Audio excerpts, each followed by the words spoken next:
Señor Jesús, gracias. Todos estos cantos fueron preparados para recordarnos todo lo que tú eres y has hecho por nosotros. Y algunas, Señor, de las muchas, infinitas razones por las cuales nosotros debemos agradecerte. Tu palabra nos dice en Romanos que una de las características de aquellos que no creen en ti es que no te dan las gracias. El apóstol Pablo dijo que una de las características de los últimos días es que habrá personas ingratas. Y Señor, el mismo apóstol dice en la carta a los tesalonicenses que hay que darte gracias a ti en todo, porque esa es tu voluntad, Señor. Así que, Dios mío, permítenos recordar a lo largo de este mensaje lo mucho que has hecho por nosotros, lo poco que hacemos por ti, y ayúdanos a recordar esas palabras que dijiste en Lucas 17, que nosotros debemos decir: siervos inútiles somos, porque hemos hecho lo que debíamos haber hecho. Por más que hagamos en esta vida, Dios mío, por más que nosotros hagamos cosas en tu nombre, para ti, para tu gloria, seguirá siendo parte de nuestro deber, parte de lo que debíamos haber hecho. Tú no nos vas a dar las gracias a nosotros, nosotros siempre te vamos a dar las gracias a ti. Así que, Señor Jesús, dirígenos a través de este estudio triste, pero también realista, de lo que puede ocurrir de cuando nos olvidamos que tú eres digno. ¿Cómo vivir de una manera tan mal agradecida? Al final, este hombre del que vamos a hablar, Señor, fue el hombre, podemos decirlo así, más mal agradecido de toda la historia. Dirígenos con tu espíritu en tu palabra. Amén. Como aparece el título en la pantalla, y hoy también vamos a traer diapositivas como la semana pasada, vamos a hablar de Judas, el apóstol traidor. Judas. Creo que todos nosotros conocemos hasta cierto grado a los apóstoles, ¿verdad? Nosotros estamos familiarizados con algunos de ellos. Yo agradezco mucho el haber crecido en la iglesia por muchas razones, pero una es que tenía muy buenas maestras y me enseñaron en un corito, que lo voy a cantar ahorita, tal vez en otra ocasión, en un especial. En un corito me enseñaron los nombres de los 12 apóstoles. Los nombres de los 12 discípulos: Pedro, Andrés, Jacobo, su hermano Juan y todos los demás discípulos, y con algunos estamos más familiarizados que con otros. Si yo te preguntara de Andrés, probablemente me podrías decir algo muy vago. Si te preguntara de Pedro, el más conocido de todos, tú podrías darme otra opinión. Pero Judas vamos a conocerlo así porque realmente así es como se le conoce. Hay algo muy interesante cuando nos acercamos a las historias bíblicas, porque aparte de que son palabra de Dios, como no nos están poniendo una película, como no nos están poniendo un video, nos tienen que describir lo que nosotros debemos de saber acerca de los personajes de estas historias. Si tú vinieras los miércoles, te darías cuenta de que estamos en un viaje fascinante con Jonás. Y lo hemos estado describiendo poco a poquito, porque hay mucho que ver acerca de este hombre. ¿Por qué te digo esto? La Biblia una vez más nos describe aquello que nosotros debemos de saber o que necesitamos saber acerca de una persona. Un hermano dijo lo siguiente: el propósito de la descripción de un personaje en la Biblia es que el lector pueda visualizar qué clase de persona es. No nos pueden describir por completo una persona, no nos dan un acta de nacimiento, no nos pueden describir absolutamente todo, pero nos dan lo más importante. Ahora, ¿cómo se les conocía a los discípulos o a los apóstoles? Pedro era el apóstol impetuoso, era imprudente, era un apóstol arrojado, decía lo que pensaba, no medía sus palabras, ni siquiera sus acciones. Andrés es el apóstol de las cosas pequeñas. Su enfoque era en detalles. Jacobo es el apóstol apasionado, porque junto con su hermano Juan, ellos dijeron: ¿quieres que descienda fuego del cielo? Juan posteriormente fue conocido como el apóstol del amor. Felipe era el apóstol analítico. Fue ese apóstol que dijo: hasta que no lo vea y toque las heridas, yo voy a creer. Quería los datos, quería información. Bartolomé era el apóstol servicial.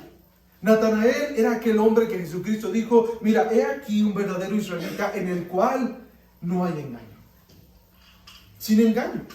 Mateo es el apóstol silencioso porque nunca lo vemos hablar, pero vaya que escribió un evangelio acerca de Cristo.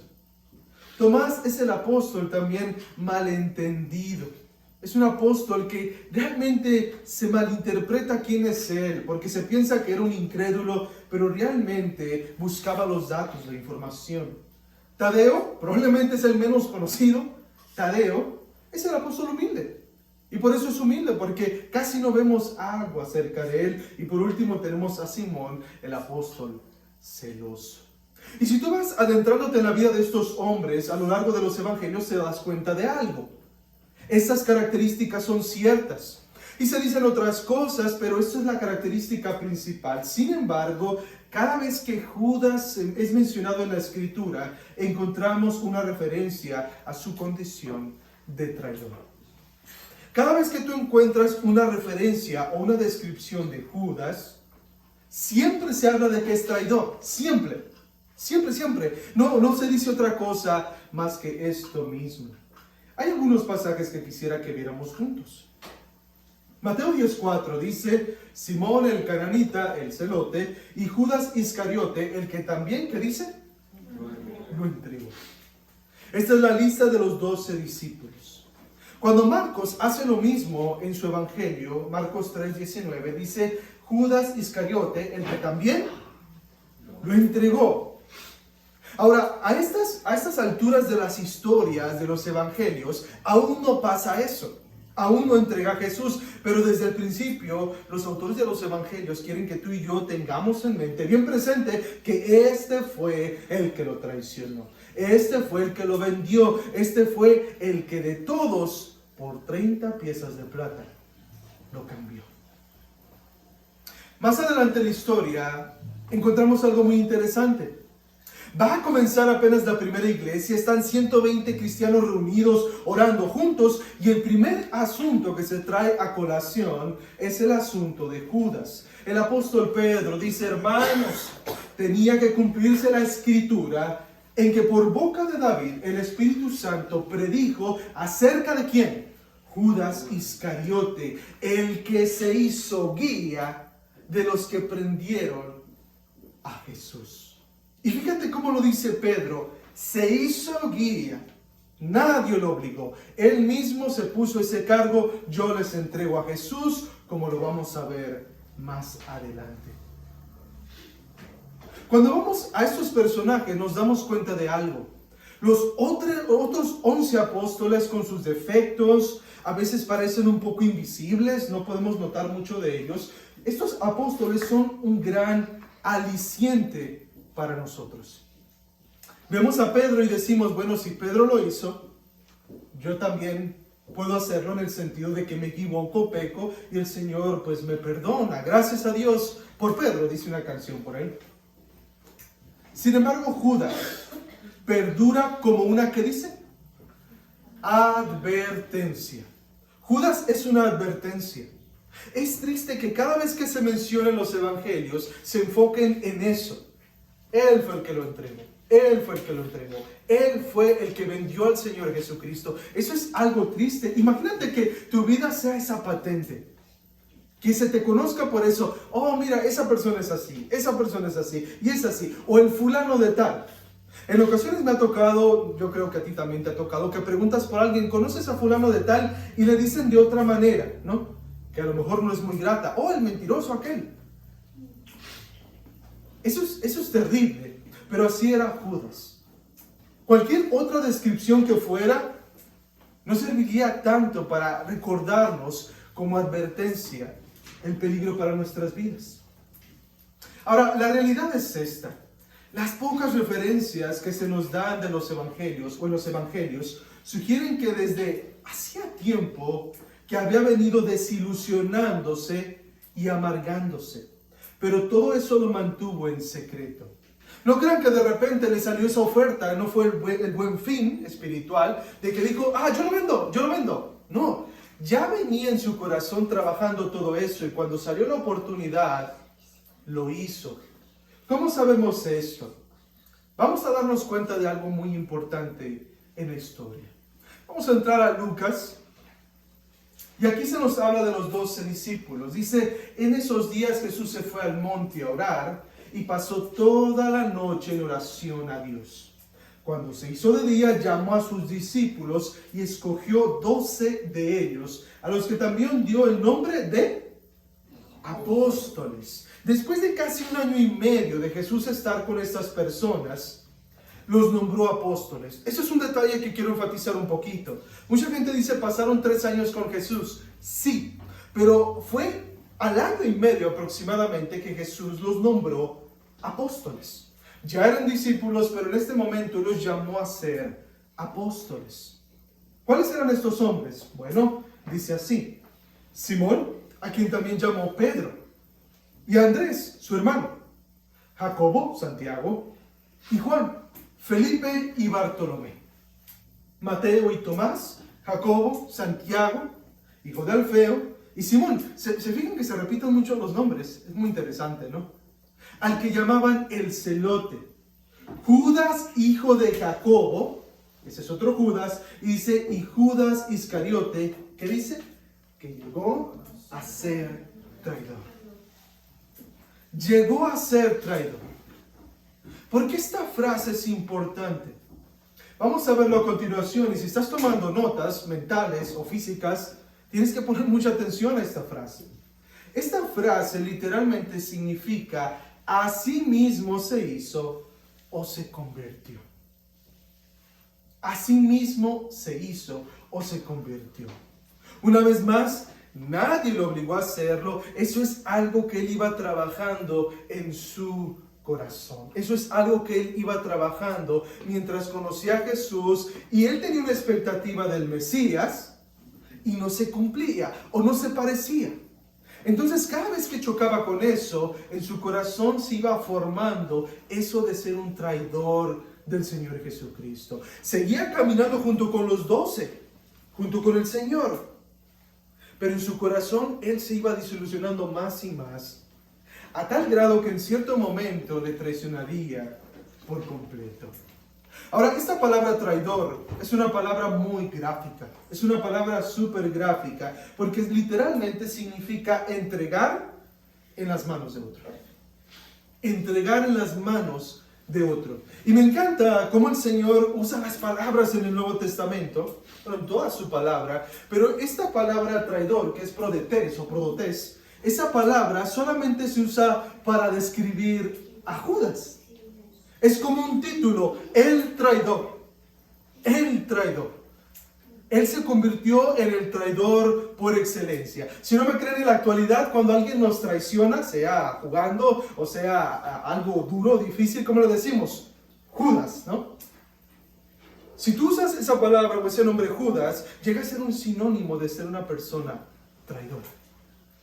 Llegó a ser el traidor por excelencia. Y tristemente, en algún punto de aquellos pocos días finales, su desilusión se volvió en odio. Un odio mezclado con avaricia que finalmente se expresó en traición. Yo creo que todos los discípulos, y lo puedo asegurar así porque así pasó, Jesús dijo, van a herir el pastor, ¿y qué va a pasar con las ovejas? Van a ser dispersadas. ¿Y qué pasó? Hirieron al pastor y las ovejas huyeron. Juan estaba ahí con las mujeres, pero todos los discípulos oyeron. Y ya vimos la historia que estábamos leyendo en el tiempo de la reunión. Está Pedro y le dice, nunca te voy a traicionar, nunca te voy a traicionar. Y Lucas nos dice que lo traiciona y nos da una imagen que a lo mejor no siempre pensamos. Jesús voltea a ver a Pedro, como diciéndole, te lo dije, te lo dije. Y lloró amargamente el apóstol Pedro. Llegaría este momento en el que todos, de alguna manera, y esto es lo interesante que vamos a ir pensando, de alguna manera todos traicionaron al Señor Jesús. Probablemente un gran traidor ahí fue el apóstol Pedro mismo, que incluso dejó el discipulado, dejó el apostolado y se regresó a las barcas. Sin embargo, ninguno llegó a traicionarlo como lo hizo Judas. Y eso es lo que vamos a ver a continuación. Lucas 22 del 1 al 6 dice: se acercaba la fiesta de los panes sin levadura, llamada la Pascua. Y los principales sacerdotes y los escriban, palabra en rojo, buscaban cómo dar muerte a Jesús, pero temían al pueblo. Buscaban cómo dar muerte a Jesús, pero temían al pueblo. Esta es una palabra de deseo muy intenso. Eso de buscaban es una palabra muy intensa. Esa palabra significa, como dice ahí, ir decididamente en pos de ello. Es una determinación inalterable. Esta palabra la utilizamos en un mensaje que di hace probablemente un mes y medio, si no es que un poco menos. Jesús dice: ustedes busquen el reino de Dios y su justicia. Estos hombres buscaban así matar a Jesús. Todo el tiempo estaban pensando cómo lo podemos matar, y si le hacemos así, no, la gente nos va a ver y se nos va a echar encima a nosotros. Estaban buscando, estaban pensando constantemente, iban en pos de ello decididamente, de cómo matar al Señor Jesús. Ahora, eso no era nada nuevo, ya estaba ocurriendo desde antes. Leamos juntos, por favor, este pasaje. Dice así, lo leemos: Jesús enseñaba diariamente en el templo, pero los principales sacerdotes, los escribas y los más prominentes del pueblo procuraban matar a Jesús, y no encontraban la manera de hacerlo, porque todo el pueblo estaba pendiente de él, escuchando lo que decía. Procuraban es la misma palabra que buscaban. No solamente ahí, veamos este también. Dice: los escribas y los principales sacerdotes procuraron arrestar a Jesús en aquella misma hora, porque comprendieron que contra ellos había dicho esta parábola, pero temieron al pueblo. Fíjense, 2 capítulos antes, un par de días antes más o menos, ya estaban a punto de arrestar a Jesús. Es el momento. Pero entre todos dijeron: no hay que hacerlo. ¿Por qué? Por el pueblo, la multitud, las personas. Eso fue lo que los detenía a ellos. Esta frase es importante por lo siguiente: ellos temían al pueblo. Temían al pueblo. Porque durante la fiesta de la Pascua, la población de Jerusalén se quintuplicaba. Y con el fervor religioso y ese mesianismo nacional, en su máxima expresión, una chispa podría ocasionar una explosión. En Lucas 4, nosotros vemos que el Señor Jesucristo comienza a predicar: arrepiéntanse porque el reino de los cielos se ha acercado. Él se presentó ante toda la nación como el Mesías, el Rey esperado, el libertador, aquel que le iba a dar a Israel lo que tanto anhelaban. Y como Jesús hacía milagros, como Jesús sanaba a las personas, como Jesús tenía autoridad, toda la gente, aunque no estaban del todo de acuerdo con él, lo tenían como el Mesías. Imagínense si tocaban al Mesías en medio de la multitud. Todos esos que tocaran al Mesías iban a morir. Ellos querían matar a Cristo, pero si tocaban a Cristo en medio de la multitud, ellos iban a ser los que murieran. Por eso ellos se detuvieron. Sabían que era muchísima la gente que los seguía. Así que prudentemente dijeron: no es la forma. No vamos a nosotros a causar este problema. No podemos entrar ahí. Ahora, aquí está la historia y Lucas nos va contando ese relato. Estos hombres tenían este problema. Estaban los escribas, los fariseos, los principales sacerdotes. ¿Cómo lo matamos? ¿Cómo lo matamos? ¿Cómo lo matamos? Pero lejos de ahí, estaba ocurriendo algo que iba a cambiar la historia y que les iba a ayudar a todos ellos. En Lucas 22:3 encontramos: Entonces, esas palabras en la Biblia, ¿no? Entonces, mientras aquellos hombres estaban peleándose, estaban diciendo cómo lo matamos, entonces, ¿quién entra a la historia? Satanás entró en Judas, llamado Iscariote. Eso estaba pasando, ellos no lo sabían. De hecho, a lo mejor los otros discípulos, por supuesto, lo más seguro es que no lo sabían. Esto estaba ocurriendo ahí. Ahora, hay algo muy importante que tú y yo no podemos notar aquí, porque no hemos venido leyendo todo Lucas. Será una bendición que cada vez que predicara algún libro de la Biblia, tú pudieras leerlo todo antes, para que pudieras tener en cuenta el contexto. Pero la realidad es que es muy largo, ¿verdad? Lucas, levantarnos a las 3 de la mañana un domingo y comenzar a leerlo, probablemente sea un poco pesado. Pero déjame resumirte lo siguiente.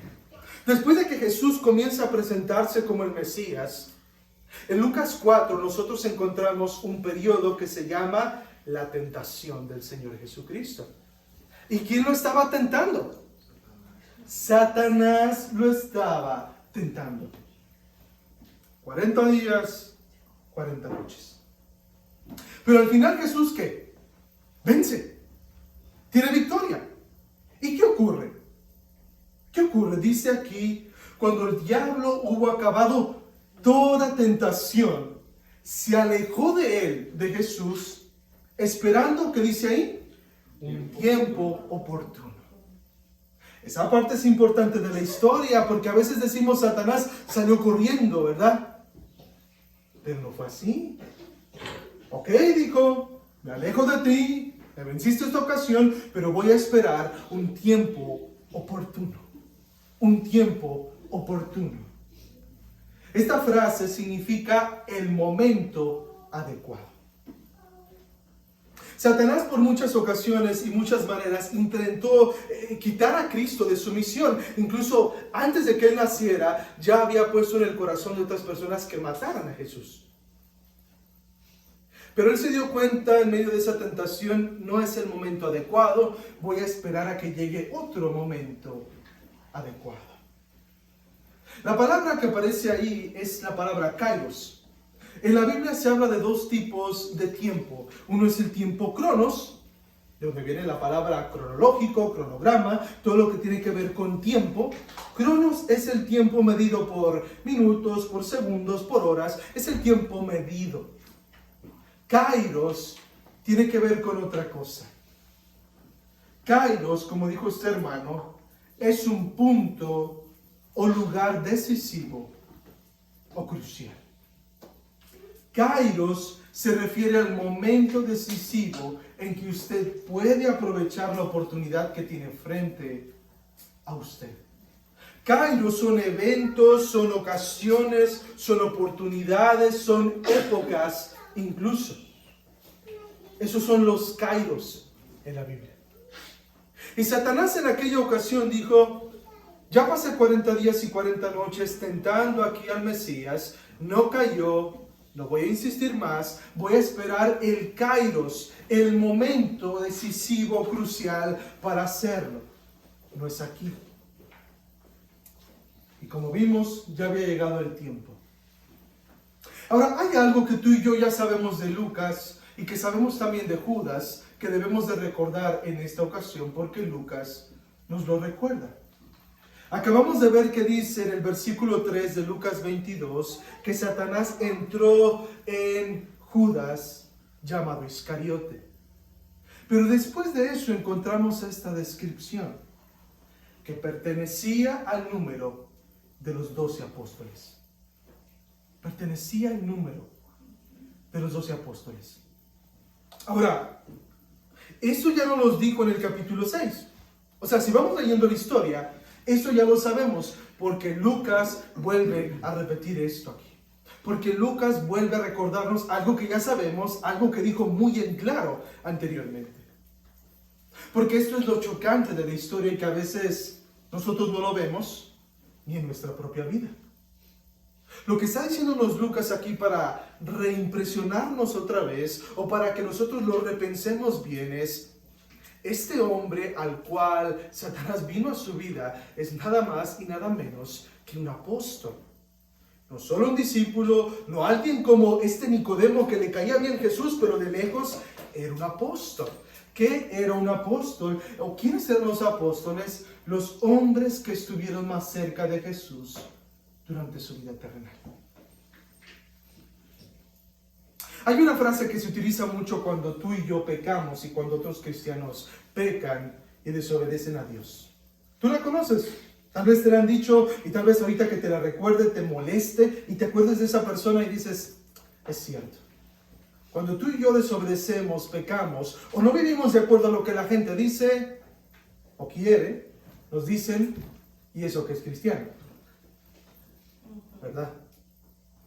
Eso es lo que Lucas está diciendo aquí.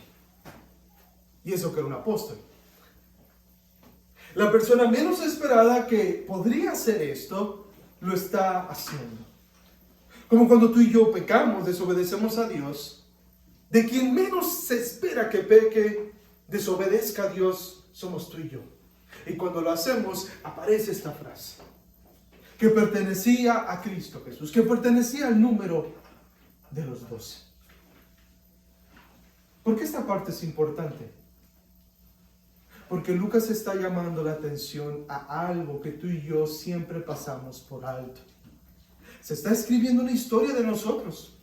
Gracias a Dios nunca va a formar parte de la Biblia para que otros la puedan leer. Pero está el libro de la vida. Y se está escribiendo lo mismo de nosotros, paso a paso, momento a momento. Un registro de lo que tú y yo hacemos, pensamos y decimos, o lo que no hacemos, no pensamos y no decimos si necesitábamos hacer. Lucas tuvo esa carga de que sí se escribió acerca de él, como ya decíamos al principio, como una advertencia. Como una advertencia. Romanos 15, el apóstol Pablo dijo lo que se escribió antes para nuestra propia enseñanza, se escribió para nosotros, para ti y para mí. La historia continúa. Después de que Satanás llenó el corazón de Judas, la historia nos dice, y él fue y discutió con los principales sacerdotes y con los oficiales sobre cómo entregarles a Jesús. Fíjate, él tuvo toda la iniciativa. Él tuvo toda la iniciativa de llegar con estas personas y decirles, están batallando por matar a Jesús, yo les tengo un plan, yo les voy a proponer esto. ¿Qué pasó después? Verso 5, y ellos se alegraron y convinieron en darle dinero. Verso 6, él aceptó. Esa palabra aceptar es comprometerse, comprometerse. Y buscaba una oportunidad para entregar a Jesús sin hacer un escándalo. Buscaba una oportunidad para entregar a Jesús sin hacer un escándalo. Satanás desde el capítulo 4, desde el primer mes o el primer tiempo del ministerio de Jesús, había estado buscando una oportunidad para matar a Cristo. Y ahora, dirigiendo a este hombre, motivando a este hombre, acaba de tener su oportunidad. Eso es lo que nosotros encontramos en esta historia. Hay mucho más que decir acerca de él, pero hay dos cosas que quiero resaltar aquí. Al principio de este mensaje decía que el apóstol Pedro había profetizado acerca de Cristo, David, y dijo para que se cumpliera la escritura. Una profecía acerca de este traidor. Y luego vemos en esta historia, en el verso 3, que Satanás viene a su vida. Sin embargo, vimos también que Judas mismo fue el que decidió hacer todo esto. Así que, ¿cómo se pueden unir estas cosas? Una profecía acerca de Judas traicionando a Cristo, Satanás involucrado y también la voluntad de este hombre. Algunos creen y dicen lo siguiente: Judas no fue el culpable, ya había una profecía acerca de él, así que no tenía otra opción. Otros dicen Satanás es el culpable porque lo utilizó como un títere a placer. Pero la realidad es que este hombre decidió hacer todo eso. Esos fueron factores que estaban alrededor, pero eso no fue la razón por la que él no tenía otra opción. Y para esto quiero traerles a dos hermanos que explican bien esta situación. El primero de ellos es el pastor Sproul, que dice lo siguiente, dice así: este término no solo comunica la idea de felicidad, sino también de profunda paz, consuelo, estabilidad y gran gozo. Estos hombres se alegraron de que iban a tener por fin la oportunidad de matar a Cristo. Eso quiere decir que tuvieron profunda paz, consuelo, estabilidad y gran gozo. Antes de morir Cristo Jesús, ya leímos esta parte, dijo lo siguiente, y lo leemos juntos por favor, dice: porque en verdad el Hijo del Hombre va según se ha determinado, pero hay de aquel hombre por quien Él es entregado. Jesús combina estas dos cosas y dice: para que yo muera, o parte de mi muerte, tiene que ver con que una persona me va a traicionar. Eso ya está así. Sin embargo, dice él también, hay de aquel, echando la responsabilidad sobre sus hombros y diciendo: esta persona no es inocente, esta persona es culpable. Spurgeon dijo lo siguiente: si encuentro una parte de la Biblia que se enseña que todo está predeterminado, eso es verdad. Y si encuentro en otra que el hombre es responsable por todas sus acciones, eso es verdad.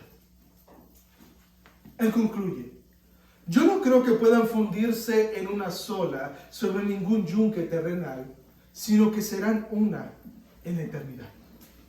¿Qué está diciendo aquí este hermano? No sabemos cómo el plan de Dios y cómo la voluntad de Judas llevaron a cabo estas cosas. Nunca lo vamos a entender. Sabemos que ya estaba planeado así, como dijo Jesús, pero también sabemos que Judas lo traicionó. La lección para nosotros aquí no es pensar: ay, ¿y si yo me convierto en un Judas? O si Dios quiere que me convierta en un Judas. Ese no es el enfoque aquí. El enfoque son las últimas palabras de ese hermano, John Bunyan. Dijo lo siguiente: hay un camino hacia el infierno, incluso desde las puertas. ¿De dónde? Del cielo. Del cielo. Esa es la lección que nosotros obtenemos de Judas. Judas no está puesto ahí como un rompecabezas para que nosotros digamos cómo se pueden juntar la voluntad de Dios con las decisiones humanas. Judas está puesto ahí en la Biblia para que pensemos esto: no había personas más cercanas al Señor Jesucristo que los apóstoles. Y aún uno entre ellos, uno de entre estas personas, los llegaría a traicionar. No por falta de pruebas, sino porque al final de cuentas, Cristo no encajaba con su esperanza de quién era el Mesías. Y esto no es lo más terrible. Hubo personas en el ministerio del Señor Jesús que no quisieron creerle. Hubo personas como el joven rico que querían creer, pero no querían creer en lo que Jesucristo les decía. Terrible. Pero este hombre, Judas, no solo no creyó en Cristo, sino que lo mandó a la muerte, humanamente hablando. Tenía tan poco valor su vida que por 30 piezas de plata lo vendió a la muerte. Por eso al principio preguntaba: ¿cuánto valor tiene para ti el Señor Jesucristo? ¿Estarías dispuesto a realmente entregar tu vida, tu salud, tus bienes por Él, por causa de Él? ¿O estarías dispuesto a mantener todo y perderlo a Él? Eso es lo que Judas nos enseña. Puedes estar cerca de Jesús y al mismo tiempo estarte dirigiendo al infierno. Aquel que no crea en Jesús como Salvador tendrá que enfrentarse a Él como Señor. Pero si tú crees en Él como Señor y Salvador, Él es tu Dios. Él es, como dice Hebreos, nuestro hermano mayor. Él es nuestra salvación. Oramos. Señor, con estas palabras tan confrontadoras, te agradecemos. Te agradecemos porque ya el apóstol Pablo lo dijo, no depende del que quiere, no depende del que corre, sino que depende de ti, Señor, de quien tú tienes misericordia. Y aquí estamos, Señor, un grupo de personas las cuales han sido bendecidas por tu misericordia, por tu salvación. Siempre, Señor, nos encontraremos con personas que te traicionarán. Incluso nosotros mismos también lo hemos hecho como Pedro, como los discípulos que huyeron. Pero, Señor, yo quiero pedirte para que siempre nos mantengas con un corazón agradecido por ti. Porque si siempre nos mantenemos de esa manera, recordando qué tú has hecho por nosotros, quién tú eres para nosotros, nosotros nos mantendremos firmes en ti. Así que, Señor, ayúdanos a darte gracias porque no solo nos salvas, no solo nos santificas, sino que nos tienes reservado un futuro glorioso a tu lado. Y aunque perdamos todo, Señor, 30 piezas de plata, nuestra reputación, nuestra salud, nuestra vida, nuestros bienes, tenemos todo porque tú eres la perla de gran precio, por lo cual vale la pena vender y dejar absolutamente todo. Nunca permita, Señor, que se nos distinga como el traidor, el apóstata de la fe. En Jesucristo. Amén.